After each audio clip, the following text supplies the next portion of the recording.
Hello! Welcome back to English 4. I'm Mr. Campbell, and these are my 5 essentials. Alright, starting off strong. It is a Moleskine notebook. So I just bought this one recently. I haven't bought my new Moleskine in a few weeks. I buy one almost once a month, especially these little ones. I'm always writing. I'm always trying to find the reason to write. And when I'm writing, I need to have a pen. I have lost many a pens. I'll probably lose this one too, unless someone takes it from me. But I love the Moleskine. It's said that Ernest Hemingway used the Moleskine notebook when writing in Paris, when he was writing his great American novels. And I ever wanted to emulate the greats imitate the greats. I also write often in my Moleskine. This one currently clean, but I will be adding several poems, several short stories, and the various D&D plans into a Moleskine notebook. They're hardy, they're solid. Love these guys. Love myself a good Moleskine notebook.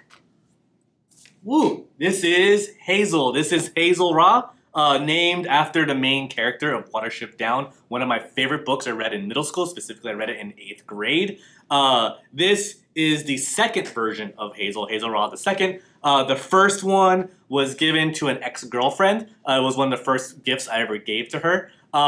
After we buried the hatchet, after we made up, and after a really bad breakup, I found this somewhere. I think I found it at Barnes and Noble. I think I was shopping for books, shopping for a Moleskine, and I saw this, and I have this desire to reclaim old memories, try to find beauty in things that I once found ugly. I found this thing. It made me think of happy things. I wanted to buy it, so I bought it. And unlike the first one, his ears are still intact. Love me, my good boy Hazel right now. All right, for our third item, it is this is the Quanba Obsidian 2 stick. This is a fight stick. This is the latest edition of the Obsidian style. I love sticks. I love fight sticks. They're a big part of my life. In the early 2000s, in order to get yourself a stick, you had to find a guy on the internet, on some forum. He had to customize the stick for you. They weighed 30 pounds. You had to pay $200, $300 plus shipping. And then you had to learn how to solder it. You had to learn customization. And I couldn't do that when I was a teenager. So I dreamt of having a stick. In 2008, 2009, Mad Catz came out with the limited edition, the Mad Catz TE. And which made sticks more affordable, made them more available. My first stick was the 8 Arc, which allowed you to play on the 360 and the PS3. This is my 5th stick that I've had. This is my latest one. I had to replace my old one, my old Obsidian. This is specifically for the PS4 and the PS5.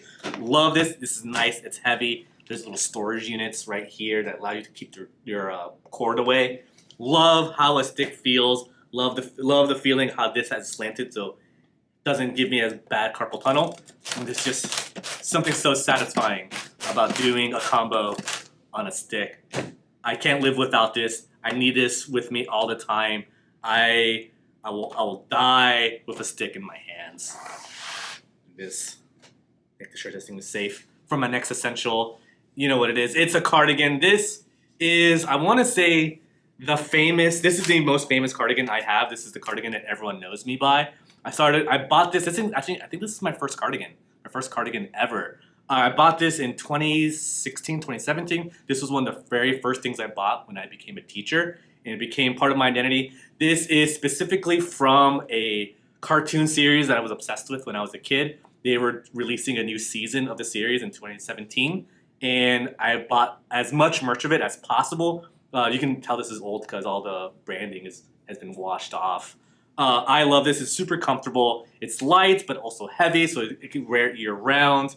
It's extraordinarily cute, and its pink luster has not been lost in the wash. I have been extremely careful with this. This is the only cardigan I have that isn't stretched out, doesn't have holes. I do whatever I can to protect the quality of this cardigan. This is what got me into cardigans. This is what made me love cardigans. I can't be without a cardigan. I'm wearing this one right now. This is my collegiate cardigan, but this is the one everyone knows me by. This is where all the pink in my life comes from. I love this. is the cardigan.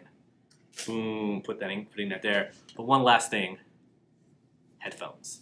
I am obsessed with music. I do a lot of music.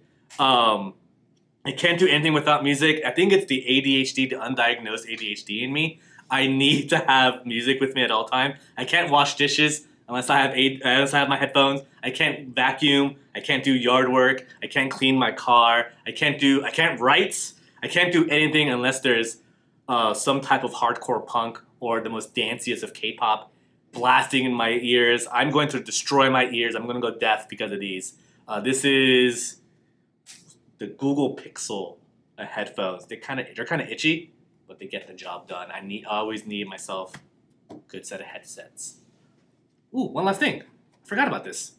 It's the Polaroid camera. This is the Sun 600 LMS Polaroid camera.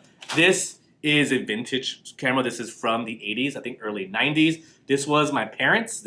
I found this in their closet. They were throwing away a lot of their old items, and they were about to throw this away. I saved it. I saved this thing. I've been obsessed with the Polaroid camera ever since. I think it's been like 14 years since I discovered this in their closet.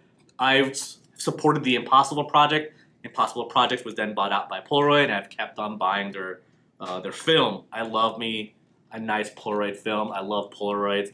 I'm very much an amateur. I don't know that much about lighting or how to do good shots, but it's a lot of fun. I have made this a big part of my identity as a teacher, as a person in general. My room is filled with Polaroids of my friends, my old dogs. I have a bunch of student Polaroids. This thing is just an essential part of me as my stick and my Moleskine. I sometimes use pictures from the Polaroid as my bookmark for my Moleskine. I love this thing. Love this thing. If this were to ever disappear, I will go on a holy crusade to return and get back my Polaroid camera. This thing can't live without it. Love this guy. I should give you a name. Think of a name for this girl. Polar. I don't know. I'll think of a name. That's the Polaroid camera. And those are my essentials. These are the things that make up who I am. They are the things I can't live without. Thank you all so much for sitting through this. Hopefully I can give you guys some ideas on your essentials and what stories you can craft from the essentials of your life.